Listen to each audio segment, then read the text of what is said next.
Hello बच्चों, चलिए प्रश्न पढ़ते हैं। रिक्त स्थानों में प्रत्येक उपसमुच्चय या उपसमुच्चय नहीं को भरकर सही कथन बनाइए। तो समुच्चय एक्स एक्स किसी समतल में स्थित एक त्रिभुज है। रिक्त स्थान समुच्चय एक्स एक्स किसी समतल में स्थित एक आयत है। तो ये हमें जो समुच्चय दिए गए हैं वो समुच्चय निर्माण रूप में दिए गए हैं।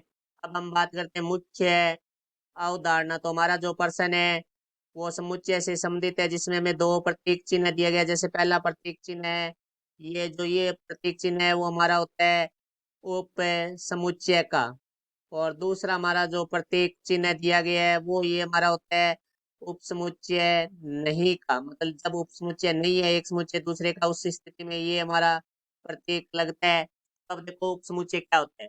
यदि हमारे पास दो समुच्चय हैं, एक समुच्चय ए है और एक समुच्चय बी है। यदि समुच्चय ए के सभी अवयव समुच्चय बी में स्थित हैं तो ए समुच्चय वो बी का उप समुच्चय कहलाता है। यदि हमारे ए समुच्चय के सभी अवयव बी समुच्चय में स्थित नहीं है तो ये हमारा उप समुच्चय नहीं कहलाता है।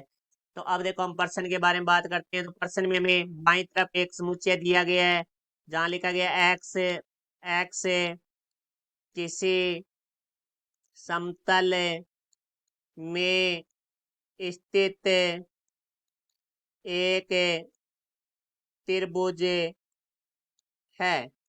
फिर उसके बाद हमें रिक्त स्थान दिया गया है और हमें दाईं तरफ एक समुच्चय दिया गया है, वहां लिखा गया है एक्स एक्स किसी समतल में स्थित एक आयत है।